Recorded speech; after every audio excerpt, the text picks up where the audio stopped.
우리는 인생을 살아가면서 지혜가 필요합니다. 지혜가 필요한 이유는 우리 인생에 수많은 시험과 그런 여러 문제, 우리가 해결할 수 없는 일들, 그런 것들이 우리들에게 찾아오기 때문입니다.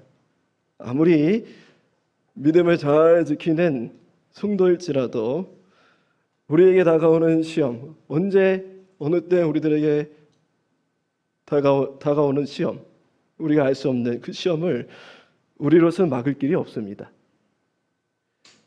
오늘 야고보서의 말씀은 이런 우리의 인생을 알려주고 있습니다.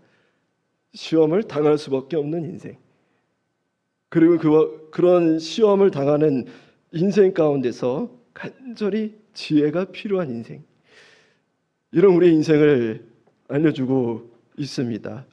그러면서 두 가지 큰 주제를 우리들에게 알려주고 있는데요.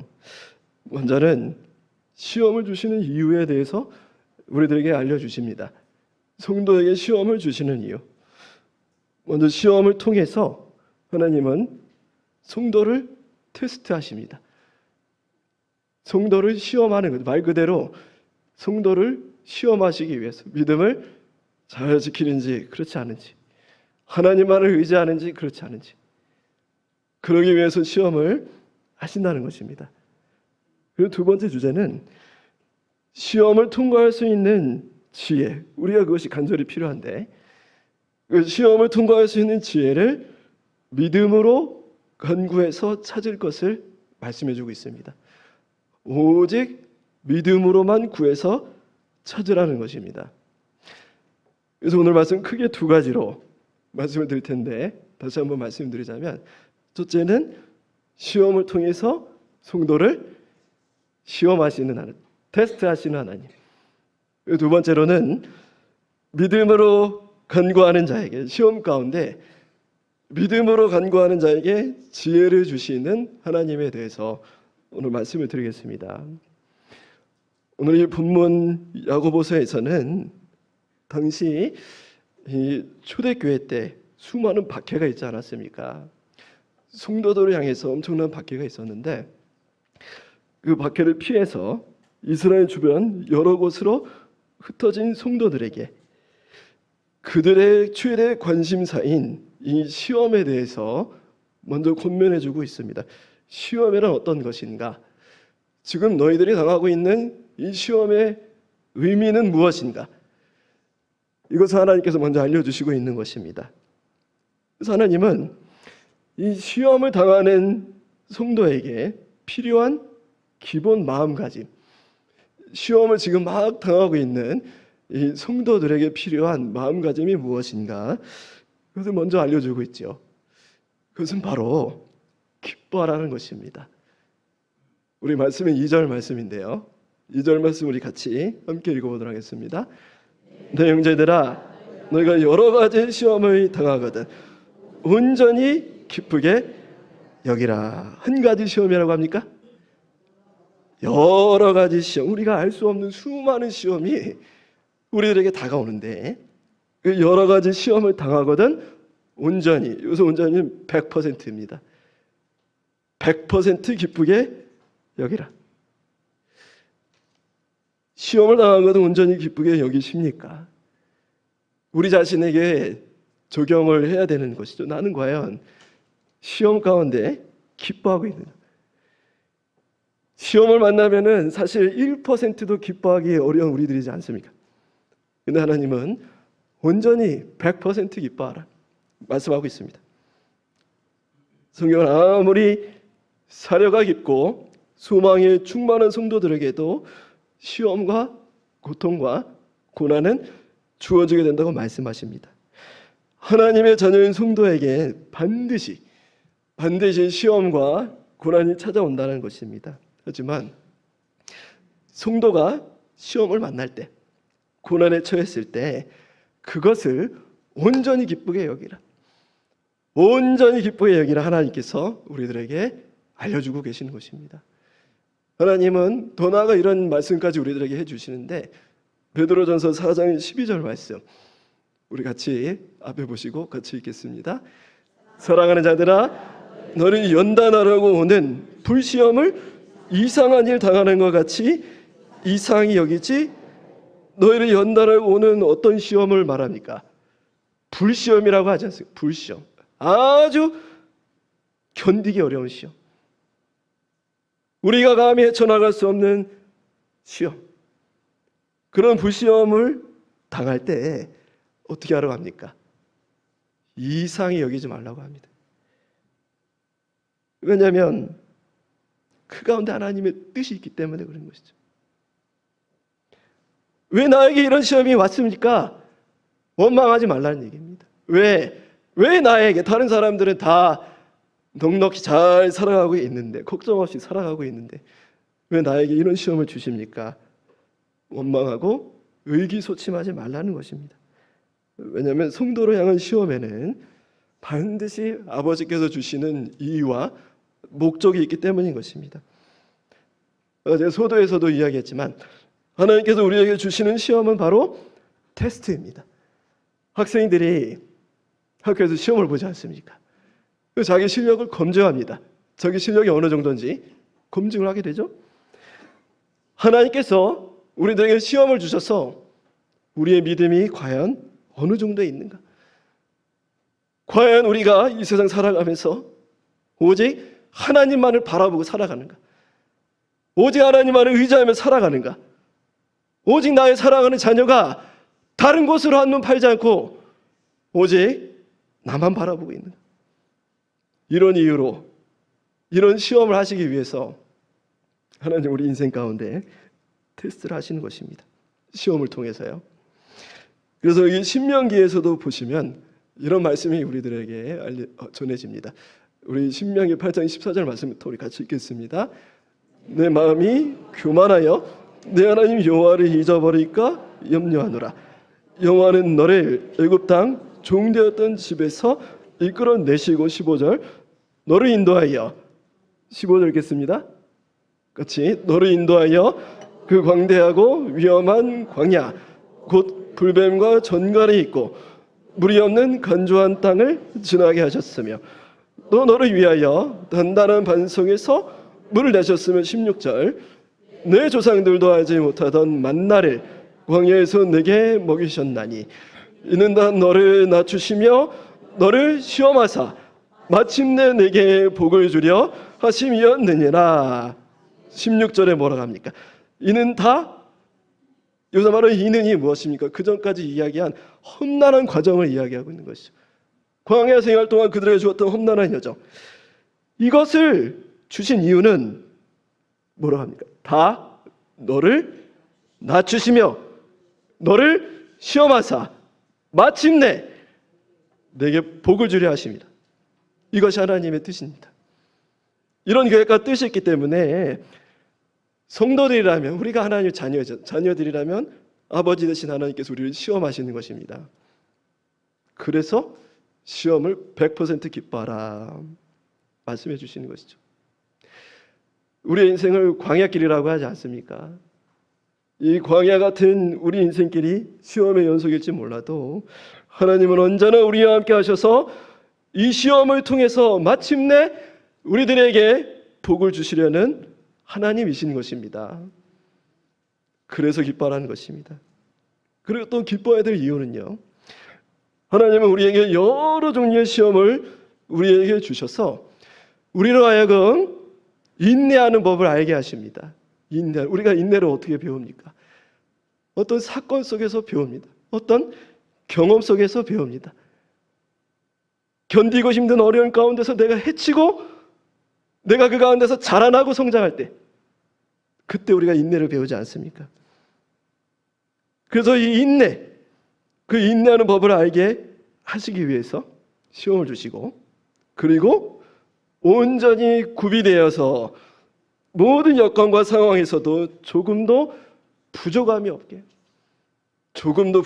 만들어 주시기 위해서 우리 사랑하는 자녀들은 시험하시는 것입니다. 우리 이 말씀이 3절 4절에 있는데 본문 3절 4절 우리 같이 읽겠습니다.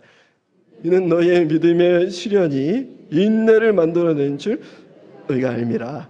인내를 온전히 이루라. 이는 너희로 온전하고 구비하여 조금도 부족함이 없게 하려 함이라. 아멘. 우리 사랑하는 자식들, 조금도 부족함이 없게 우리가 잘 기르지 않습니까? 어디 가서 못나지 않게 잘 기르지 않습니까? 하나님도 이런 마음이 있으신 것이죠.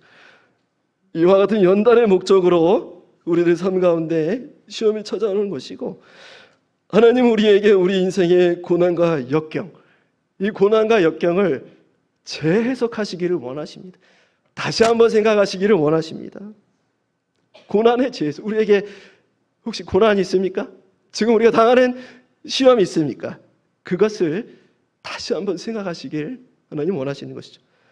가정의 문제로, 또 직장의 문제로, 관계의 문제, 또 경제적인 문제, 우리에게 다양한 문제가 우리들에게 있는데, 힘들고 어려우신 우리 성도님들 혹시 이 자리에 계십니까? 이 시험과 역경이 나를 무너뜨리고 나를 주저앉게 하기 위해서 주어진 것이 아니라 우리가 재해석을 하는 거죠. 나를 무너뜨리고 나를 주저앉기 위해서 나에게 주신 것이 아니라 나로 하여금 뭐라고 합니까? 무엇을 이룹니까?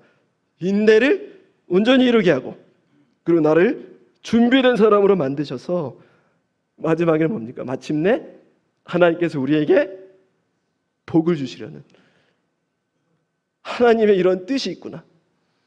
지금은 어려워도, 지금은 이해가 안 돼도, 지금 힘들어도 이런 하나님의 뜻이 있구나. 우리가 이런 마음을 갖기를 하나님께서 원하시는 것입니다. 그래서 이것이 하나님께서 우리에게 시험을 주시는 이유인 것입니다. 시험이 우리에게 오는 이유를요, 우리는 바로 알아야 하는 것입니다. 자, 그리고 이제 두 번째 주제로, 하나님은 우리들에게 시험을 이기기 위한 지혜를 또한 구하라고 우리들에게 말씀하십니다. 지혜를 구하라고 하십니다. 지혜를 구하라. 시험 중에 있는 성도가 간절히 필요한 게 무엇이겠습니까? 그 어려운 일들을 해결나갈 방법입니다. 그 어려운 일들을 뚫고 나갈 어떤 방법과 어떤 필요한 중요한 어떤 그 길이 있어야 되는 것입니다. 자기가 해결할 수 없는 여러 가지 일 가운데서 방법을 알아야 됩니다. 그것이 우리에게 필요한데, 이 지혜, 이 방법, 이것을 하나님에게 구하라는 것입니다. 처해진 상황과 환경 속에서 헤쳐나갈 방법과 비결, 그것을 하나님께, 오직 하나님께만 간절히 구하라는 것입니다. 요새는 인터넷 그리고 미디어가 너무나도 잘 발달되어 있지 않습니까? 그래서 거의 모든 지식과 지혜를 이 인터넷상에서 찾을 수 있어 보입니다. 인터넷의 이 블로그나 그리고 인스타나 그리고 유튜브나 이런 걸 통해서 우리가 생활의 지혜를 거의 다 얻습니다. 그리고 우리가 알다시피 AI 인공지능, 이것이 지금 급속도로 발전하고 있는 걸 우리가 알지 않습니까? 이 AI 인공지능이 심지어는요, 이 낙심에 빠진 사람을 위로해 줍니다. 아주 전문가처럼, 아주 뛰어난 작가처럼 글을 이렇게 싹 써서 이 시리에 빠진 사람을 위로해 주고 상담해 줍니다. 이제 곧 이 AI 목회자들이 나와서 저희 인간 목회자들을 밀어내고 교회를 개척한다고 할지도 모릅니다. 이 언어의 장벽도 무너지고 있는 것 같습니다. 실시간으로 한국 사람이요, 미국 사람과 독일 사람과 일본 사람과 실시간으로 이야기하는 그런 시대를 우리가 살아가고 있죠. 그리고 컴퓨터나 핸드폰에 몇 글자만 적으면 웬만한 지식을 얻을 수 있는 시대가 바로 우리가 살아가고 있는 이 시대입니다. 그러나 저와 여러분은 반드시 알아야 될 것이 있는데, 그것이 무엇인가 하면 바로 참된 지혜와 지식의 근원은 바로 우리 아버지 하나님께 있다라는 것입니다. 우리가 이 사실을 놓치면 안 되는 것입니다.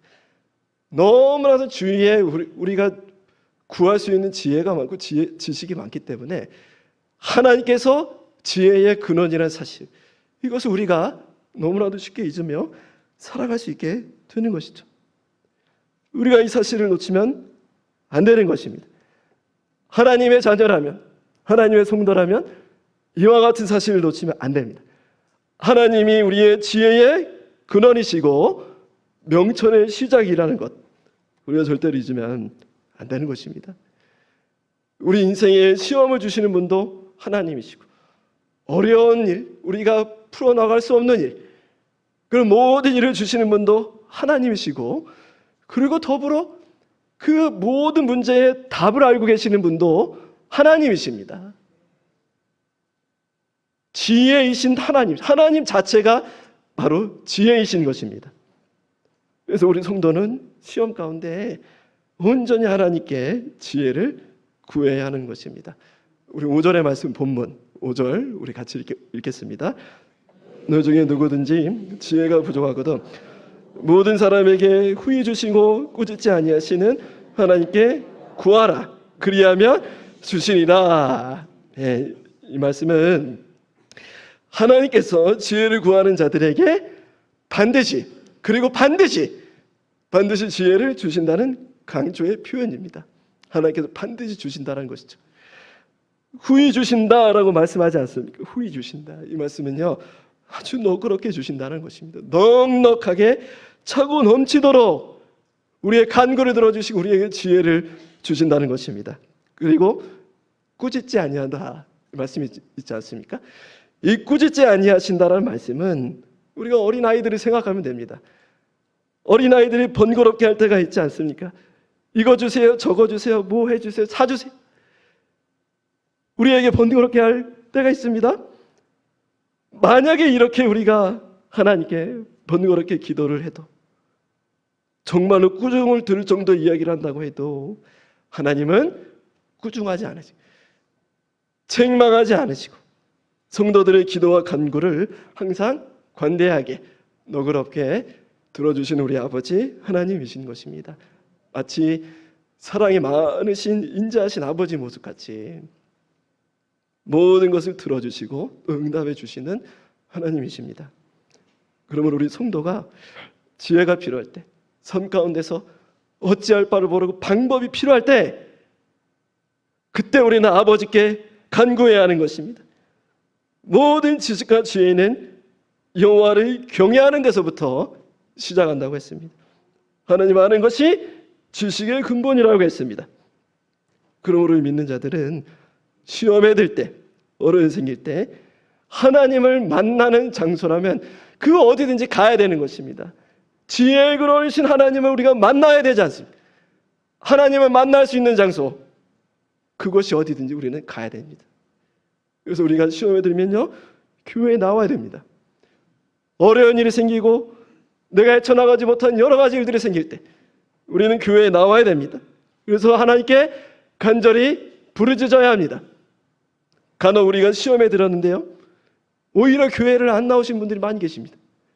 이것이 이상한 겁니다. 시험에 들면 교회에 안 나오는 것을 이상하게 생각해야 되는 것이죠. 왜 교회를 안 나오십니까? 시험에 들면 우리는 교회에 나와서 하나님께 간구해야 됩니다. 지혜의 근원이신 하나님께 간절히 간구해야 되는 것입니다. 그리고 우리는 어려운 일을 당할 때요, 믿음의 지체들을 만나야 됩니다. 믿음의 지체들. 우리가 뭐 세상 친구들이나 여러 가지 세상의 것을 통해서 위로를 받고 어떤 좋은 것을 얻을 수 있겠지만, 어려운 일이 있고 힘든 일이 있을 때 우리는 믿음의 지체들을 만나야 됩니다. 그래서 같이 하나님께 기도해야 됩니다. 같이 하나님께 간구해야 되는 것입니다. 그리고 또 각자의 기도에 쳐서 은밀한 자기의 골방, 은밀하게 기도할 때 들어주시는 하나님을 바라보면서 그것에서 간절히 하나님께 기도해야 되는 것입니다. 우리 욥기서 12장 13절 말씀 우리 함께 같이 읽겠습니다. 지혜와 권능이 하나님께 있고 계략과 명철도 그에게 속하였나니. 아멘. 우리가 이 말씀을 하나님의 말씀이요 살아계신 능력의 말씀이라는 것을 우리가 믿고 있다면, 우리가 지혜가 필요할 때 누구를 찾겠습니까? 우리가 어려운 일을 당할 때 누구를 찾겠습니까? 우리에게 계략이 필요하고 명철이 필요할 때 누구를 찾겠습니까? 우리 하나님을 찾게 되는 것입니다. 이런 하나님이신 줄 아시고 우리에게 지혜를 후히 주시고 지혜를 달라는 요구에도 절대로 꾸짖지 아니하시는 하나님 앞에 나아갈 수 있는 그런 저와 여러분들이 되시기를 간절히 바랍니다. 그러면 하나님께서 주시는 것입니다. 그리고 이 지혜를 구할 때 아주 중요한 사실이 있는데, 이 지혜를 구할 때 우리가 아무렇게나 구하면 안 됩니다. 아무렇게나 하나님 지혜 주십시오 라고 해서 하나님 지혜를 주시는 것이 아닙니다. 오늘 말씀에 그 단서가 있습니다. 지혜를 어떻게 구하는가, 지혜를 어떻게 얻는가. 6절에 보시면 이런 말씀이 있는데 우리 같이 함께 읽겠습니다. 오직 믿음으로 구하고 조금도 의심하지 말라. 의심하는 자는 마치 바람에 밀려 요동하는 바다 물결 같으니. 보니까 지혜를 무엇으로 구하라고 합니까? 오직 믿음으로만 구하라는 겁니다. 믿음으로만. 어디 가서 인터넷을 찾아보고 주위 사람들 알아보고 그런 방법이 아니라 믿음으로 지혜를 구하라. 그리고 또 뒤에서 무엇이라고 하십니까? 조금도 의심하지 말아라. 믿음으로 구하고 의심하지 말아라. 믿음의 반대말이 무엇입니까, 여러분? 믿음의 반대말이 의심입니다. 우리 안에는 여전히 의심이 있을 수 있습니다. 하나님을 내가 믿는 자녀라고 살아가고 있는데 하나님이 나에게 들어주실까? 하나님이 나와 함께 계실까? 여러 의심 가운데 살아가는 우리들, 이 모습 자체가 모순인 것입니다, 사실. 그래서 우리가 구할 때는요, 이 의심이 우리 마음 가운데 다 사라져야 되는 것입니다. 의심하면서 구하는 것 자체가 모순인 것이죠. 그래서 여기 말씀에 이렇게 말합니다. 바람이 마구 몰아치는 바다 물결에 대해서 여기 설명하고 있죠. 이 물결이 어떻습니까? 한시도 가만히 안 있습니다. 한시도 가만히 안 있고 이리 치고 저리 치고 높이 솟았다가 아래로 꺼지고 심하게 요동치지 않습니까? 이것이 바로 사람의 갈등하는 모습을 묘사하고 있는 것입니다. 사람의 의심하는 모습. 하나님이 도와주실까? 도와주지 않을까? 하나님이 나를 살려주실까? 살려주시지 않을까? 하나님이 계신가? 하나님이 계시지 않은가? 광야 시대 때 이스라엘 백성들이 늘 마음에 두고 했던, 갈팡질팡했던 그들의 질문이 바로 이거지 않습니까? 하나님이 계신가? 그렇지 않은가? 이런 마음의 유동이 있다면은 얻지 못하는 것입니다. 이것이 조건인 것입니다. 지혜를 얻기 위한 조건. 의심이 없어야 되는 것입니다. 그래서 오늘 말씀에도 이런 두 마음, 갈등하는 마음, 이 두 마음을 품은 자들에 대해서 우리가 또한 알려주고 있습니다. 우리 7절에서 8절 말씀 우리 같이 함께 읽어보도록 하겠습니다. 이런 사람은 무엇이든지 주께 얻기를 생각하지 말라. 두 마음을 품어 모든 일에 정함이 없는 자로다. 여기 무슨 마음을 품었다고 합니까? 두 마음을 품었다고 합니다. 두 마음. 두 마음이 무엇입니까, 여러분? 두 마음. 왜 우리에게 두 마음이 생기는 것일까요?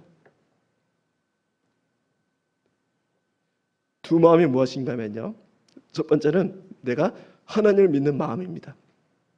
우리 하나님 믿는 마음이 있지 않습니까? 그래서 이런 마음이 있습니다. 그런데 다른 마음, 다른 두 번째 마음이 무엇이냐면, 내가 여전히 하나님을 믿고 있지만 내가 여전히 기댈 수 있고 내가 여전히 어느 정도 세상에서 의지할 수 있는 나의 능력, 세상의 방법, 그것이 바로 두 번째 마음입니다. 이것이 바로 두 마음인 것이죠. 하나님과 나, 하나님과 세상, 이 두 마음, 이런 자는 하나님께 얻기를 생각하지 말라는 것입니다. 하나님 원하시는 것은요, 두 마음이 아니라 오직 한 마음입니다. 한 마음. 내 경험, 내 능력을 온전히 다 내려놓고 오직 하나님만이 나의 피난처 되신다는 마음으로 나아가고 간구해야 하는 것입니다. 이 한 마음으로만 나아갈 때 우리는 우리의 간구하는 바를 얻을 수가 있는 것입니다. 그래서 이 두 가지 조건, 믿음으로 구하고, 첫 번째가 믿음으로 구하고, 두 번째가 뭡니까? 의심하지 않는. 예. 믿음으로 구한다는 얘기가 의심하지 말라는 얘기인데 다시 한번 강조하는 것입니다. 믿음으로 구하고 의심하지 않는 것. 그리고 이 믿음은 어떤 믿음인가? 내가 어떤 믿음으로 하나님께 나아가는가? 그것은 바로 내 인생의 모든 지혜와 해답이 하나님께 있습니다. 바로 이런 믿음으로 나가야 되는 것입니다. 내 인생의 모든 지혜, 그리고 모든 해답 하나님께 있습니다. 하나님이 내 인생의 지혜이십니다. 하나님 나의 피난처시고 하나님 나의 산성이십니다. 이 마음으로, 이 믿음으로 흔들리지 않고 의심하지 않고 문제가 생길 때 이 믿음으로 우리는 나가야 되는 것입니다. 성경에 보면요, 믿음으로 구하고 조금도 의심하지 않아서 하나님을 만나고 그런 시험을 통과한 사람들의 이야기들이 있습니다. 오늘 제가 이 두 명의 인물을 말씀드리겠는데, 첫 번째 인물은 믿음 좋은 백부장입니다. 그리고 두 번째 인물은 이방 여인이었던 수로보니게 여인. 이 여인의 이야기에 대해서 말씀을 드리겠습니다. 백부장의 이야기인데요, 성경에 이 믿음 좋은 백부장이 등장합니다. 백부장은 말 그대로 100명의 군사를 거느리는 군대 장관입니다. 로마 군대 장관이죠. 전 이 자에게요, 인생에 아주 큰 어려움이 찾아왔습니다. 바로 자신의 하인 중 한 명이 중풍병에 걸렸습니다. 중풍병에 걸려서 날마다 괴로움에 살아가고 있었던 것입니다. 그래서 이 백부장은 그 마음이 참 인자하고 겸손하고 그리고 종들을 사랑하는 마음이 있어서 그 종의 아픔이 자신의 아픔과도 같았습니다. 그래서 이 종이 낫기를 간절히 원했습니다. 그런데 아무리 찾아도 방법이 없는 것이죠. 그러던 중 당시 하나님의 아들이라고 자신을 소개하며 사람들에게 특별한 가르침을 주었던 이 나사렛 시골 청년 예수의 이야기를 듣게 됩니다. 그리고 이 백부장은요, 예수님을 믿기로 결정했습니다. 그 순간 언제인지 모르겠지만 예수님을 믿기로 백부장이 결정합니다. 어느 날 그가 살았던 가버나움 지역에 예수님께서 지나간다는 소식을 듣고 유대 장로들을 급히 보냅니다. 이 백부장이 유대 장로들을 예수님에게 보냅니다. 그래서 이렇게 부탁합니다. 예수님, 나의 종을 고쳐주십시오. 예수님께 부탁하죠. 그래서 예수님께서 이 간구를 들으시고 친히 이 백부장의 집으로 걸어서 들어오시려고 하실 때 백부장은 이야기를 듣고 어떻게 이야기합니까? 옳구나. 예수님께서 빨리 내 집에 오셔서 내 종에게 손을 얹어서 기적을 베푸시고 치유를 해주세요. 치유를 해줘야 되겠구나. 이 백부장은 그렇게 생각하지 않았습니다. 이 백부장은 그렇게 생각하지 않고 그렇게 말도 하지 않고 대신 뭐라고 대답합니까? 예수님도 아주 깜짝 놀란 대답을 하십니다. 이 바로 마태복음 8장 8절인데 우리 앞에 보시고 함께 읽어보도록 하겠습니다. 백부장이 대답하여 이르되 주여, 내 집에 들어오심을 나는 감당하지 못하겠사오니 다만 말씀만 하옵소서. 그러면 내 아이니 낫겠사옵나이다. 아멘. 예수님께서 굳이 우리 집에 들어오실 필요가 없으십니다. 이것은 이 백부장이 예수님을 천박하게 여기기 때문이 아니라 자신이 예수님 입장에서 봤을 때는 이방인입니다. 이방인이기 때문에 이 유대인의 관습을 알기 때문에, 이방인과 같이 한자리 할 수 없는 이방인의 관습을 알기 때문에 예수님에게 겸손의 표현을 한 것입니다. 예수님, 여기까지 오지 않으셔도 됩니다. 다만 무엇이라고 합니까? 다만 말씀하여 주시옵소서. 주님 말씀 한마디면 내 하인이 낫게 될 줄을 내가 믿습니다. 예수님의 그 권위 있는 한 말씀이라면 내 종이 낫게 될 줄을 믿습니다. 예수님 오지 않으셔도 됩니다. 그저 말씀만 허락하여 주시옵소서. 백부장이 이렇게 믿음으로만 돌파하는 것입니다. 그러자 예수님께서 답하시지 않았었습니까? 그를 놀랍게 여기시고요, 이스라엘 중에서도 이만한 믿음을 본 적이 없느니라. 그 이방인의 믿음, 이 이방인 백부장의 믿음을 예수님께서 놀랍게 칭찬하십니다. 그래서 이 백부장은요, 두 가지 조건을 다 갖춘 겁니다. 첫 번째, 믿음으로 구하고, 두 번째, 의심하지 않았습니다. 믿음으로만 돌파했습니다. 의심하지 않고 간절히 간구했습니다. 그래서 모든 문제가 해결되고 그 종이 나음을 얻었습니다. 두 번째로 수로보니게 여인, 이 가나안 여인이라고 하는데 이 수로보니게 지방의 여인에 대해서 말씀드리겠습니다. 이 여인이 성경에 등장하는데요. 이 여인에게는 아주 어려운 일이 있습니다. 그 여인에게는요 귀신 들린 딸이 있었습니다. 이 딸을 고치기 위해서 매일마다 고통스러워하는 이 딸을 고치기 위해서 얼마나 이 여인이 고민했겠습니까? 어떻게 하면 이 괴로워하는 딸을 낫게 할까 고민했을 것입니다. 그런데 그때 예수님께서 자기가 사는 곳을 지나가는 것을 발견합니다. 이 여인이 다짐합니다. 내가 예수님께 나가야겠구나. 내가 예수님을 만나야겠구나. 마음을 먹습니다.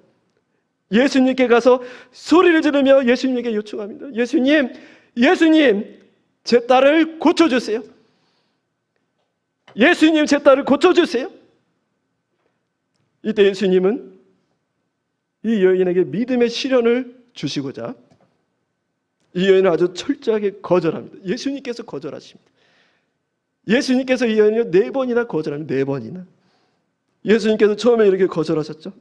나는 이스라엘의 집에 어린 양 외에는, 잃어버린 양 외에는 다른 데로 보내심을 받지 아니하노라. 이게 무슨 말이냐면, 미안하지만 나는 너와 상관이 없다. 대놓고 말하는 거예요. 나는 너와 상관이 없다.